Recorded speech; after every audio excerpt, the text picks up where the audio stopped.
നമസ്കാരം. തൃശൂർ ജില്ലയിൽ youth Congress BJP സംഘർഷമുണ്ടായി. സംഘർഷം പോലീസ് ഇടപെട്ട് നിയന്ത്രിച്ചു. പ്രവർത്തകർ തമ്മിൽ ഉന്തും തള്ളുമുണ്ടായി. മുദ്രാവാക്യം വിളികളുമായി ഇരു കൂട്ടരും സംഘടിച്ചത് പോലീസിന് വലിയ ബുദ്ധിമുട്ടുണ്ടാക്കി.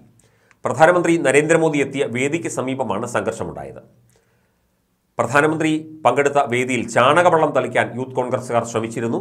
പ്രതിഷേധിക്കാനെത്തിയവരെ BJP പ്രവർത്തകർ തടഞ്ഞു. ഇതോടെയാണ് ഇരു കൂട്ടരും തമ്മിൽ സംഘർഷമുണ്ടായത്. BJP യൂത്ത് കോൺഗ്രസ് പ്രവർത്തകർ തമ്മിൽ ഉന്തും തള്ളുമുണ്ടായതോടെ പോലീസ് ഇടപെട്ടു, ലാത്തി വീശി. യൂത്ത് കോൺഗ്രസിന് ചാണകവെള്ളം തളിക്കാൻ പോലീസ് സൗകര്യമൊരുക്കി കൊടുത്തുവെന്നാണ് BJP പ്രവർത്തകർ ആരോപിക്കുന്നത്. അക്രമികളെ അറസ്റ്റ് ചെയ്യാൻ കേരള പോലീസ് തയ്യാറാകുന്നില്ല.